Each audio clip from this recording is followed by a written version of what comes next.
Retornamos, mis estimados alumnos. Vamos a darles 5 minutos para completar el texto. ¿Qué falta? Los textos que faltan. Recuerden, era el texto 2 y de la sección B era el texto 1 y 2. ¿Ok?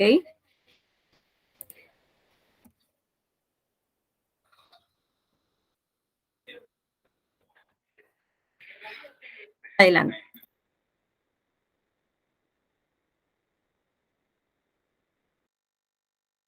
5 minutos completamos, jóvenes.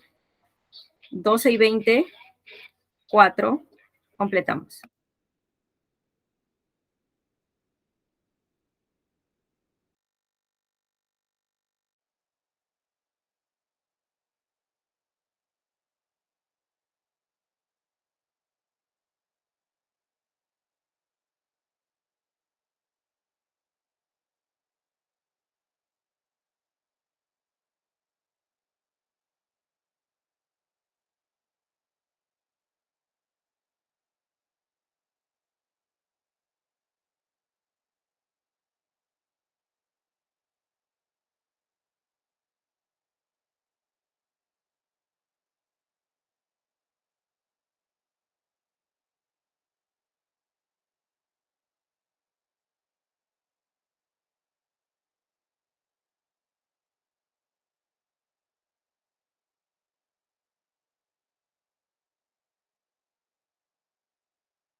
Bien, retornamos a clase y vamos a, jóvenes, a desarrollar lo que nos queda de nuestros textos. Atentos, por favor. Tenemos el texto 2, que dice lo siguiente. En el año 2018, el Instituto Nacional de Estadística e Informática, INEI, atentos, por favor, emitió el primer reporte oficial de feminicidio en el Perú. Entonces estamos hablando del feminicidio y de un reporte del mismo, ¿correcto? Del INEI. Anteriormente, el Ministerio Público MP era la entidad encargada de las cifras oficiales sobre el feminicidio, paralelamente se tenía información del MIP y también de la Policía Nacional del Perú. En ese contexto, a través del Comité Estadístico Interinstitucional de la Criminalidad, del INEI, se propuso trabajar una cifra única, por lo que se constituyó un equipo de trabajo para validar los casos uno a uno y contrastarlos en las carpetas fiscales.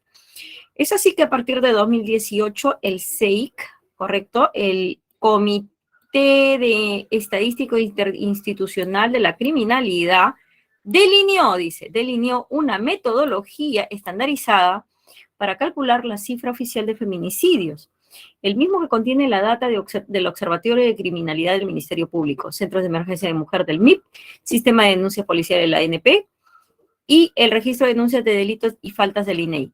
De esta manera se estableció que los casos registrados de feminicidio del 2015 al 2019 sumaron 619 a nivel nacional y que Lima Metropolitana con 163 casos, Arequipa con 29 casos, Trujillo y Cusco con 16 casos, la Convención con 14 casos y la Provincia Constitucional del Callao con 13 casos, fueron las provincias donde se registraron el mayor número de casos.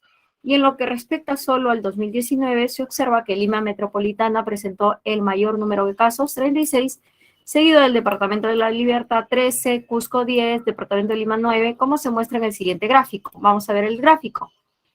Casos registrados de víctimas de feminicidio a nivel nacional. La mayor parte la tiene Lima Metropolitana, como están viendo, 36 casos, seguido de La Libertad, Cusco, Departamento de Lima, 2, Puno, Junín, ¿no?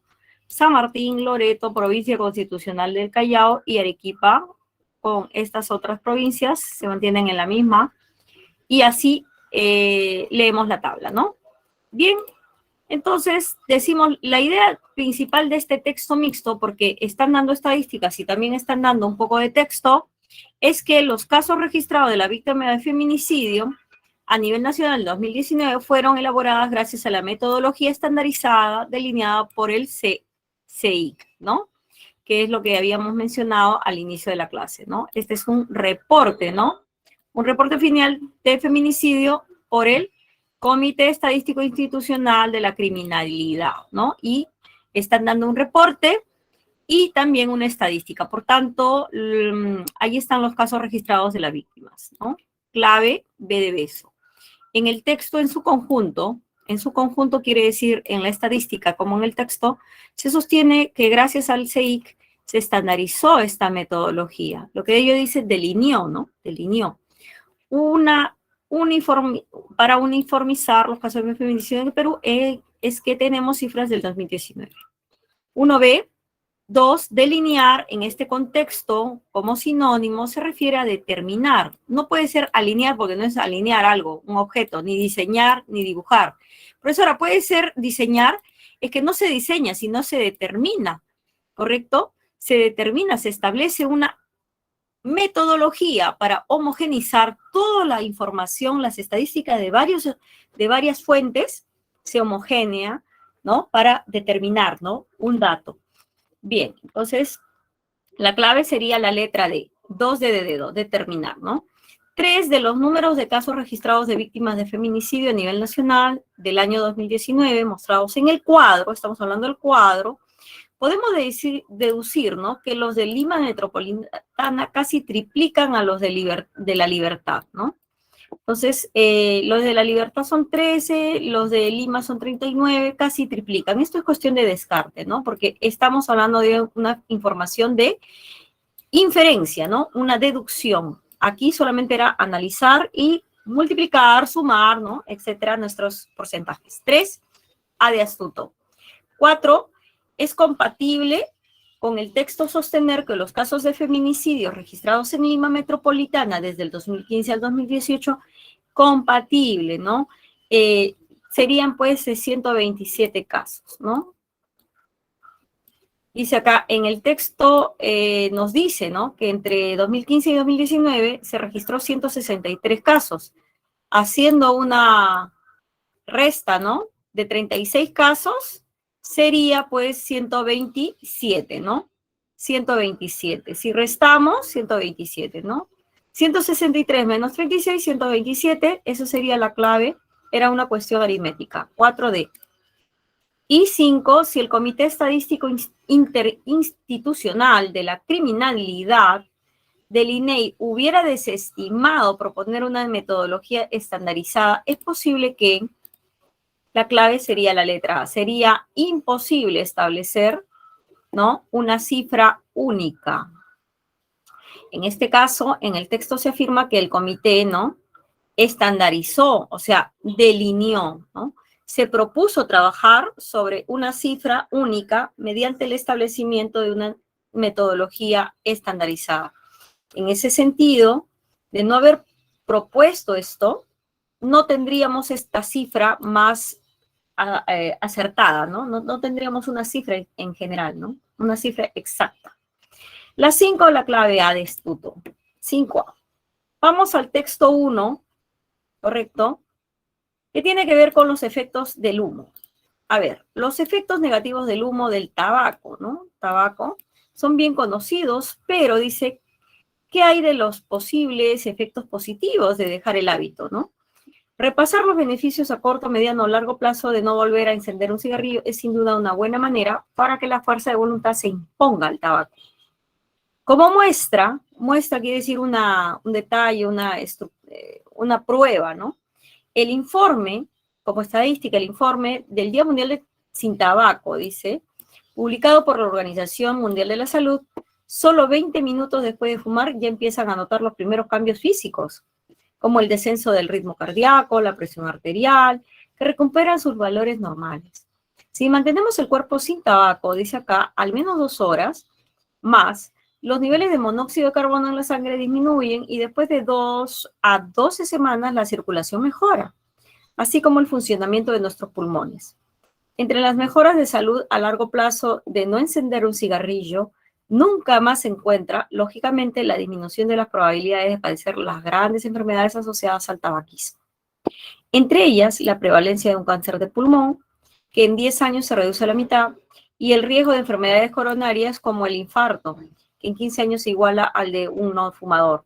En un solo plazo de 1 a 4 años, el exfumador cuenta con un riesgo total de fallecer alrededor de la mitad de un no fumador, ¿correcto? O de un fumador.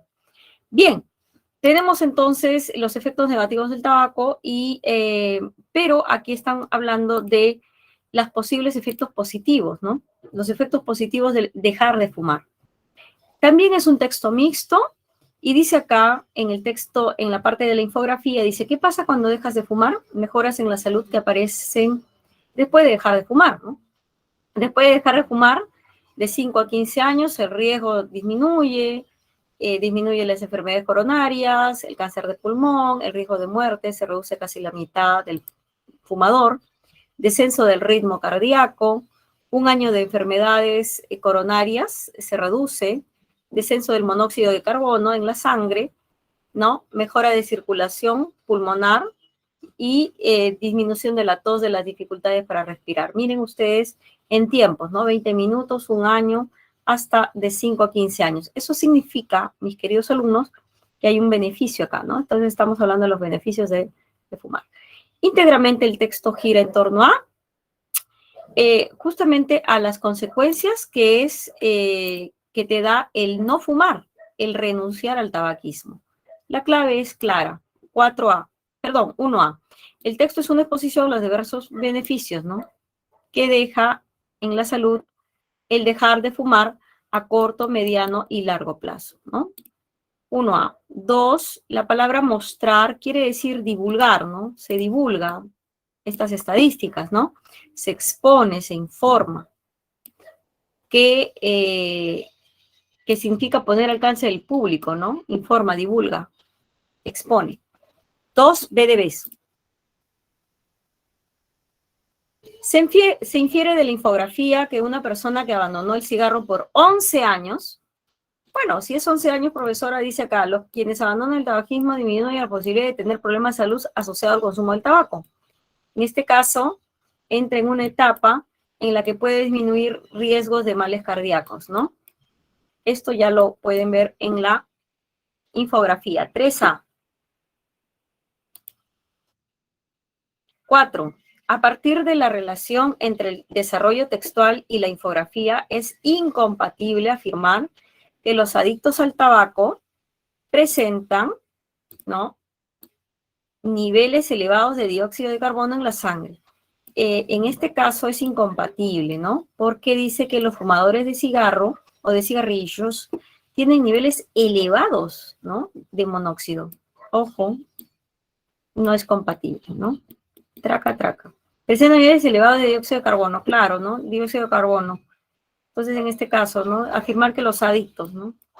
Hay una relación texto-infografía. Clave C, 4C. Y 5. Si un fumador al mango, como se dice, ¿no?, un fumador empedernido, tomara la decisión de dejarse por completo del cigarrillo, bueno, tendría una mejor expectativa de vida, ¿no? En este caso podría experimentar una mejora física en menos de media hora. A los 12 minutos o 10 minutos, como dice el gráfico, ya estaría sintiéndose mejor, un poco mejor. El adicto al tabaco deja de fumar, notará los cambios físicos transcurridos en 20 minutos, ¿no? El descenso del ritmo cardíaco, la presión arterial se recuperan con valores normales. La clave sería 5B. 5B. Es un texto bastante sencillo este. 5B. Vamos al texto 2. Al texto 2, que es dialéctico. Dice acá, en 2020, la NASA lanzó un rover para recoger y almacenar muestras. Un segundo rover las recogerá y un vehículo especial las lanzará a la órbita marciana, Marte, ¿no?, donde serán capturadas y devueltas a la Tierra por un tercer vehículo. Los detalles del plan están aún en diseño y los escenarios más optimistas hablan de una fecha de regreso posterior a 2030. En la Tierra tenemos ya más de 100 meteoritos procedentes del planeta rojo. Estamos hablando de Marte. Se cree que estas rocas fueron arrancadas de Marte y puestas en órbita por impactos de grandes asteroides. Luego habrían viajado por el espacio durante un tiempo indeterminado hasta caer finalmente en nuestro planeta. Estos meteoritos han revelado mucho acerca de la composición de Marte, pero ya han sido estudiados hasta el límite. Además, han sufrido alteraciones debido a la fuerza del impacto que los envió al espacio y muchos han sido contaminados por materiales terrestres. Los científicos quieren muestras frescas. Si la vida existió alguna vez en Marte, es muy difícil que los instrumentos de un vehículo robótico... ¿Qué cosa es el rover? Un vehículo robótico, ¿ok? El rover es un vehículo robótico que haya pruebas, ¿no? Los microbios no forman fósiles fáciles de detectar y encontrar restos de manera orgánica de miles de millones de años de antigüedad requiere de instrumentos extremadamente precisos, sensibles, minuciosos, que hay en la Tierra y una preparación compleja de las muestras. Entonces la palabra acá es sensibles. Una misión para devolver muestras marcianas a la Tierra sería una versión a escala reducida de lo necesario para una misión tripulada de ida y vuelta. Muchos de los planes para enviar humanos a Marte cuentan con poder aprovechar los recursos presentes en el entorno durante la estancia. Estudiar muestras del suelo marciano permitirá saber si estos planes son o no viables. Bueno, este es el texto A que quieren mandar, ¿no? Un rover para hacer esta tarea, ¿no? Texto A. Y vamos al B. La NASA anunció a comienzos del mes pasado que la sonda Perseverance había tomado la primera de varias muestras de rocas de suelo en Marte. Las mismas serán trasladadas a la Tierra en una fecha aún no determinada. El hecho fue calificado como un hito histórico. Sin embargo, el acontecimiento pone a la humanidad, dice acá, un paso más cerca de un eventual desastre. desastre.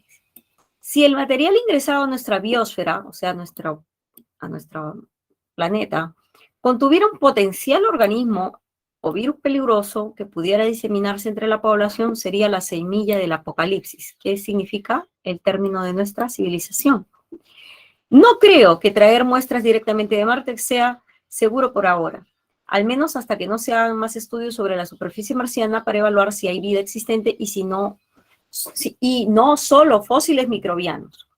Dijo Barry de Grigori, un escritor científico e investigador asociado al Centro de Astrobiología de la Universidad de Buckingham, Reino Unido. En su libro La conexión cósmica, una perspectiva extraterrestre, publicado en 1973, escribió Carl Sagan, precisamente porque Marte es un entorno de gran interés biológico potencial, es posible que allí haya patógenos. ¿Qué significa patógenos? Microbios, enfermedades, ¿no? Organismos que si se transportan al medio terrestre podrían causar un daño biológico enorme, dice, una plaga marciana.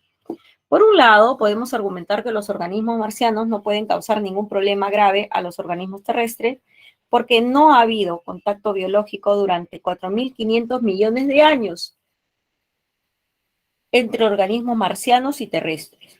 Por otro lado, podemos argumentar igualmente bien que los organismos terrestres no han desarrollado defensas contra posibles patógenos marcianos, precisamente porque no ha habido tal contacto durante 4.500 millones de años. La posibilidad de una infección de este tipo puede ser muy pequeña, pero los riesgos son ciertamente muy altos. Bien, texto B. Mis niños. En el texto A están de acuerdo con que traigan muestras, ¿no? Sí, que traigan muestras de Marte. Nos ayuda, queremos saber más. Pero en el texto B dice, no, no estamos de acuerdo que traigan muestras, porque podría desatar la apocalipsis, una peste marciana, ¿no? Una plaga marciana, porque hay un peligro y se sustenta en Carl Sagan. Muy bien, chicos. Este texto es dialéctico porque hay dos posiciones, sí, a favor y en contra de la exploración marciana, ¿no? De traer muestras marcianas directamente a la Tierra. El foco de distensión se centra entre justamente cuán recomendable es traer, ¿no?, muestras marcianas a la Tierra, ¿no? 1D de dedo, está clarísimo. 2, la palabra sensible connota a sofisticación, o sea, algo, a un elemento muy sofisticado, muy actualizado para poder recabar las muestras. Y en el texto B el término apocalipsis es una catástrofe, ¿no? Una catástrofe porque podría destruir el planeta, ¿no? Entonces, sofisticación y catástrofe. La clave, la letra 12, es clarísimo, muy claro. 3, a partir de la argumentación de A, que está de acuerdo con la exploración marciana, se infiere que oponerse a que traigan muestras marcianas a la Tierra no es sensato, ya que las muestras serían tratadas escrupulosamente con tecnología de punta para que no representen ningún riesgo. O sea, A piensa, ¿no? En el texto A se piensa de que no hay no debe haber temor en el empleo de estas muestras, ¿no? Porque tenemos la tecnología, dice, ¿no? Tenemos la tecnología, dice, requiere de instrumentos extremadamente sensibles que hay de la Tierra y una preparación muy compleja de las muestras. 3A. Bien, y sí, 4, resulta incompatible, vamos a hablar acerca de la incompatibilidad en el texto B. Sostener que Carl Sagan está completamente convencido de que las muestras deberían ser traídas a la Tierra. Falso, ¿no? Porque él dice, sopesa la mínima posibilidad de infectarse con posibles patógenos marcianos. Eso lo dice él, ¿no? Nos podemos enfrentar a esta catástrofe porque nos pueden traer una enfermedad marciana. Frente al riesgo, al gran riesgo que ellos suponían. Entonces, el razonamiento adjunto a Carl Sagan discurre, ¿no? Discurre por la posibilidad de que las muestras marcianas no representan ningún riesgo y concluye que es una mínima posibilidad. En cambio, una infección en este tipo sería bastante riesgoso porque nuestros organismos no estarían preparados, no hemos llegado a ese nivel, ¿no? de enfrentar biológicamente estos patógenos. 4B de beso. Si una investigación científica concluyera, dice acá, que las epidemias y pandemias ocurridas en la Tierra se relacionan con los diferentes impactos de meteoritos marcianos en la Tierra, entonces 5C. La posición de los antagonistas. ¿Qué significa un antagonista? Los opositores. De los que están a favor a traer muestras marcianas, ganaría credibilidad. ¿Qué es un antagonista? Un opositor, ¿no? Entonces, cuidado con esta palabra. Dice, si una investigación científica concluyera que las epidemias y las pandemias ocurridas en la Tierra se relacionan con los diferentes impactos de meteoritos, o sea, si se relaciona de que los patógenos han venido de Marte y nos han afectado directamente, entonces, ni hablar, pues, ¿no? La posición de los que están en contra, o sea, el texto B, ¿no? Los que están en contra de traer muestras de Marte sería reafirmada, ¿no? Ganaría, ¿qué cosa? Credibilidad, porque ellos tendrían la razón. Ven, yo les dije, no traigan muestras, porque las muestras de Marte son los que traen las enfermedades, ¿no? Etcétera. Entonces aquí sería la 5C. Muy bien, chicos. Vamos a pasar al texto 3 y luego ustedes van a completar el texto 1, passage 1 y el passage 2. Para ello le vamos a dar un tiempito rápido. Tenemos hasta las 12:50, ¿ok? 12:50 retornamos. Traten de, por favor, revisar el texto. Texto 3 y passage 1 and 2. ¿Ok, jóvenes? ¿Listos? Adelante.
Bien, jóvenes, vamos a continuar con el desarrollo del texto 3. Por favor, atentos. Dice acá, texto número 3, la razón por la que el norte terminó por defecto, dice acá el texto, la expresión que vamos a resaltar, en la parte superior del mapa mundi, es un asunto que aún divide a los historiadores, dice, ¿no? La parte del norte por defecto, dice. ¿Sabemos por qué los chinos lo tenían ahí? A pesar de que las primeras brújulas chinas estaban orientadas hacia el sur, que se consideraba más deseable que el oscuro norte. El emperador vivía en el norte del país y siempre tenía que aparecer en la parte superior del mapa, mirando a sus súbditos hacia abajo. En cambio, el cristianismo primitivo, el oriente es la ubicación del paraíso. Una poderosa razón por la que muchos mapamundis, dice acá, lo tienen entronizado en su cumbre. Entronizado quiere decir ubicado, ¿sí? Como un trono, entronizado. Si se trata de señalar un momento decisivo para la fijación del norte, ¿correcto? Para la fijación del norte, en la parte superior del mapa mundi sería, dice acá, 1569, ¿no? ¿Aló? Dice acá, sería 1569.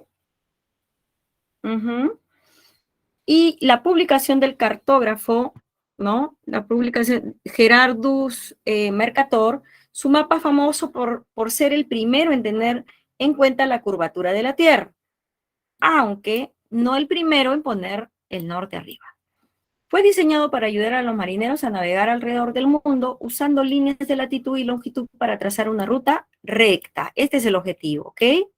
Dice acá, el norte está en la cima. ¿Qué significa cima con C? Punto más alto, pero no porque importara más, sino por todo lo contrario. Los polos norte y sur se proyectan al infinito y no importaban, según Mercator, pues no había interés en navegar hacia ellos. El mapa se convirtió en la proyección cartográfica de estándar para fines náuticos, en una época en la que la navegación era fundamental para las economías. Así se masificó esta propuesta, tanto así que en la década de 1970 se utilizaba como base para el mapeo de la superficie de Marte. El norte de Mercator había triunfado hasta en planetas lejanos. Muy bien, clave, ahí tenemos un mapa, bueno, no se ve muy bien, pero ahí es lo que este facsímil quiere mostrarnos. Y número 1, en el texto se intenta determinar principalmente, efectivamente, cuándo se popularizó que el norte vaya en la parte superior del mapa mundi, ¿no? De eso estamos tratando en el texto. Según se comunica en la lectura, la masificación del mapa mundi con el norte en la parte superior se debió a Gerardus Mercator, ¿no? En 1569, ¿por qué? Porque lo utilizó para la latitud, la longitud en la navegación. 1C. 2, la palabra por defecto indica, ¿correcto?, la opinión predominante, ¿no? Entonces, el mapa mundi de Mercator se masificó con el punto cardinal en el norte en la parte superior, ¿no? De esto se infiere que este mapa es predominante a nivel mundial y en esa época, ¿no? El de Mercator. 2B de beso. 3, de la relación entre la imagen y el desarrollo textual. Bueno, vemos ahí una imagen, ¿no? Del siglo XVI, los marineros hayan tenido que efectuar trazos sobre el mapa, ¿no? Entonces, ahí podemos ver en el texto, a la letra, se indica que el mapa de Mercator fue diseñado para ayudar a quienes, a los marineros, ¿no? A navegar alrededor del mundo, usando las líneas de longitud y latitud, ¿no? Para trazar una ruta recta. Ese era el objetivo, ¿no? Por eso se cambió el mapa. Podemos inferir que muchos de estos mapas fueron usados por los marineros para trazar, ¿no? Para hacer trazos. La clave A, los marineros hayan tenido que efectuar trazos sobre el mapa, ¿no? 3A. 3A. 4, es compatible con el texto sostener o afirmar que la propuesta de mapas se ha fundado en un punto de vista, ¿no? Ese punto de vista fue el de Mercator. Nada más. Fue fundamentado no por una cuestión geológica ni geográfica, sencillamente en puntos de vista, porque dice que en el cristianismo primitivo el oriente estuvo siempre en la parte superior porque representaba el entronizamiento, ¿no?, del paraíso.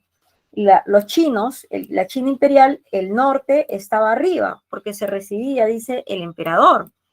Y Mercator tuvo una perspectiva un poquito más científica, ¿no? Entonces se tomó la postura de Mercator porque tuvo una perspectiva un poco científica, por tanto fue el más popular. 4B, porque se basó en la longitud y latitud, por eso fue más científico. 4B. 5. Si la humanidad se hubiese desarrollado científica y técnicamente con el mapa del cristianismo primitivo aún en plena vigencia, el mapa de Marte tendría al este en la parte superior, ¿no?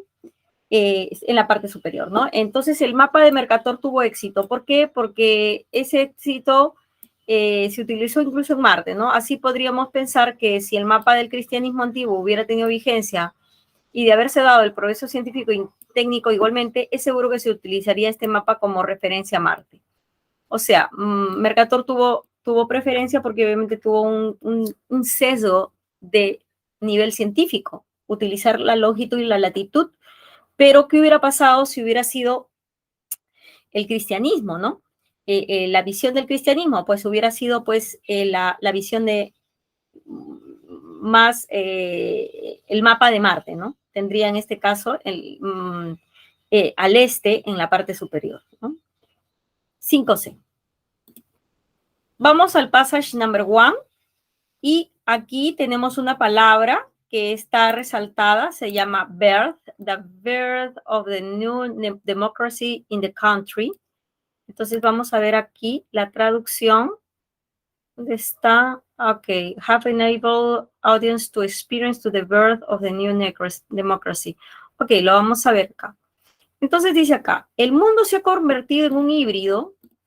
Híbrido quiere decir una mezcla, ¿no? Liberado y al mismo tiempo esquivo, ¿no? Liberado, libre y esquivo quiere decir no es libre, en reducto. La caída del muro de Berlín en 1889 y el colapso de Estados Unidos, de los estados comunistas, perdón, dice así, han tenido un enorme impacto en la opinión pública mundial, intensificado por las imágenes que han dado la vuelta al mundo a través de los satélites. En el mismo periodo, la radio y la televisión en directo, así como otros medios de comunicación, han permitido al público vivir el nacimiento, esta es la traducción, birth, el nacimiento, al público vivir el nacimiento de nuevas democracias en los países.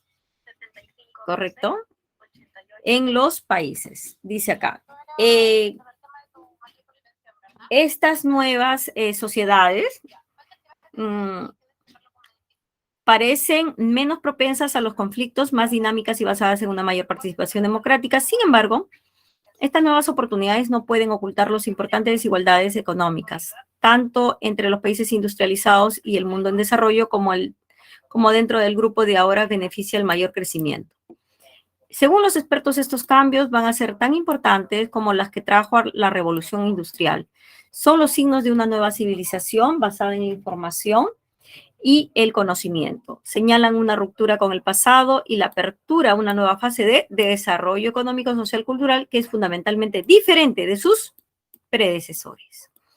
En conclusión, el mundo se ha vuelto más complejo, ya que han surgido multitudes de problemas tecnológicos, políticos, culturales, económicos y normativos interconectados. Entonces, el mundo, conclusión, es mucho más complejo, ¿no? Listo. Vamos a ver aquí. What is the subject of the passage? Voy a darles ya directamente la solución.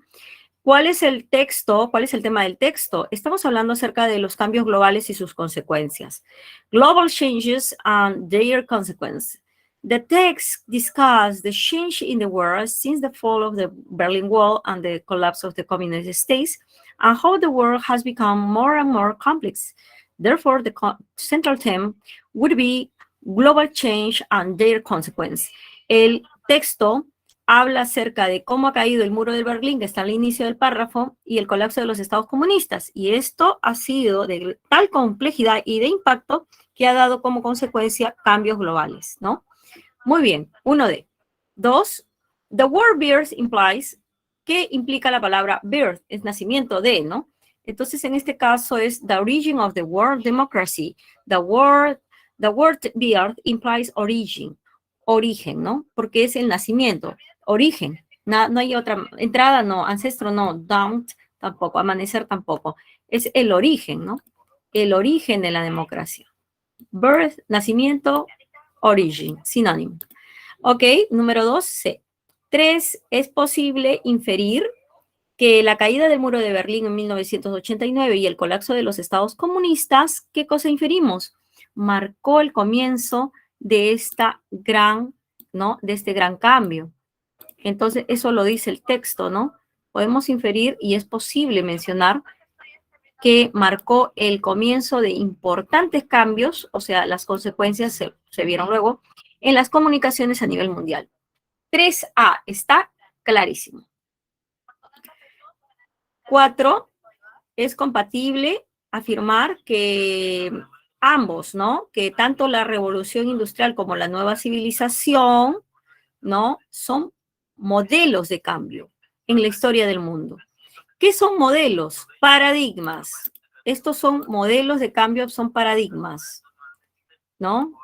Are paradigms of change. It is compatible to affirm that both the Industrial Revolution and the new civilizations are paradigms of change in the history of the world. 4A.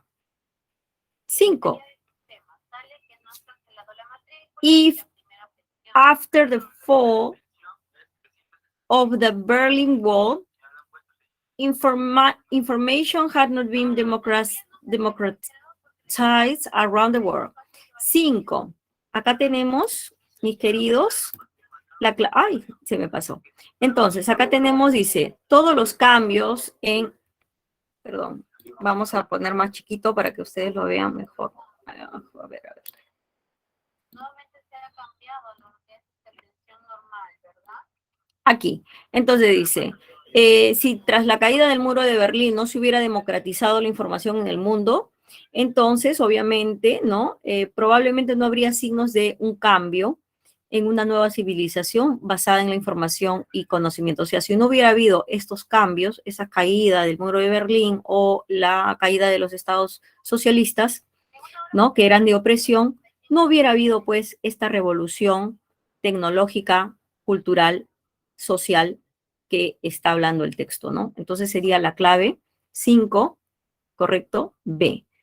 There would probably be no signs of a new civilization based on information and knowledge. 5B. Vamos al texto passage 2.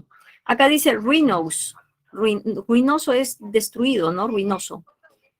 Vamos al texto 2 y yo les voy a dar la traducción. Aquí está. Ustedes luego pueden ver el video.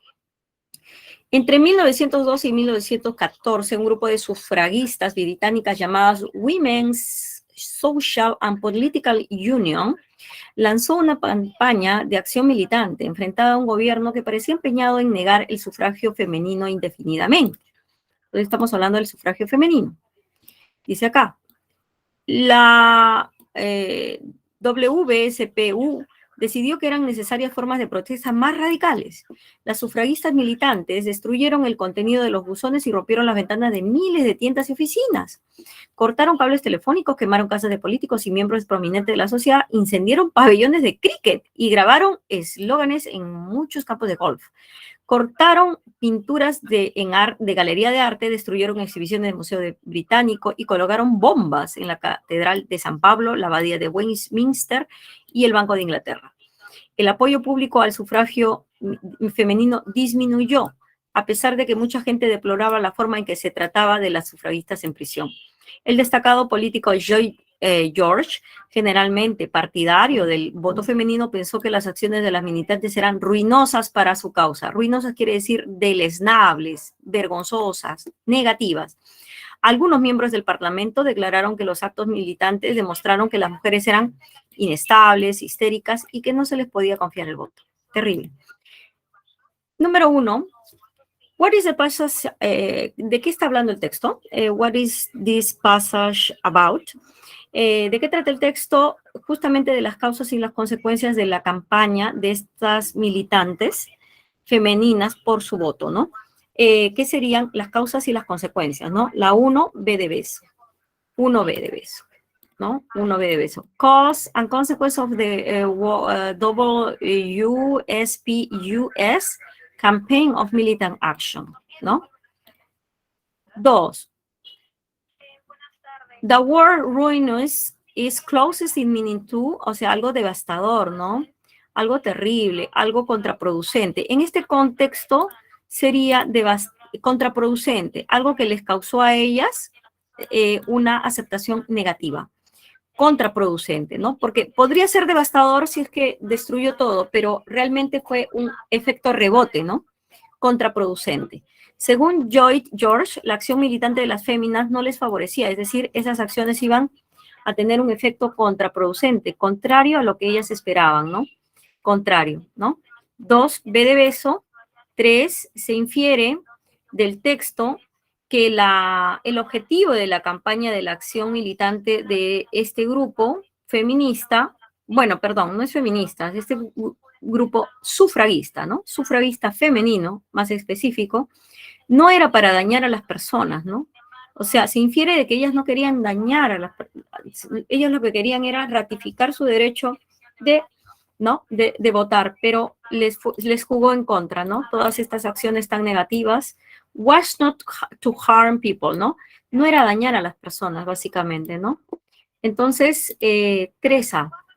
Y la 4, from the passage, it is true to say that members of parliament who oppose human suffrage, del pasaje es cierto que los miembros del parlamento que se opusieron al sufragio femenino apeló a un razonamiento falaz, ¿no? Claro, su razonamiento fue falaz porque dijeron, estas mujeres están histéricas, no se le puede dar el voto a una mujer histérica. ¿Qué significa? ¿Qué tipo de argumento estaban trabajando aquí los parlamentarios? Ad hominem. Ad hominem. Dijeron, como son mujeres, no se le puede dar. Y encima han quemado, han saqueado. Bueno, entonces no se les puede dar. Apelaron a un falso razonamiento, que porque son mujeres no tenían derecho al voto. Ad hominem. 4C. Y 5, finalmente, si los militantes de la WSPU no hubieran decidido apelar a protestas más radicales, entonces posiblemente, ¿no? Su causa hubiera sido aceptada. El apoyo público al sufragio habría continuado sin cesar, ¿no? Entonces hubieran tenido mayor resolución. Public support for human suffrage would have continued unabated, ¿no? Unabated. Bien. Bien, mis queridos alumnos. 5A de astuto. El apoyo público al sufragio femenino hubiera continuado sin cesar. As the WSPU militant turned to more radical protests and damaged private property, public support for their cause wanted. ¿Ok? Hubiera continuado, ¿no? Esa causa hubiera disminuido, ¿no? El apoyo hubiera continuado con su petición. Bien, jóvenes, esta sería todo por hoy. Muchísimas gracias por su tiempo y terminamos la clase. Muchas gracias. Hasta la próxima semana, jueves, semana 15. Hasta luego.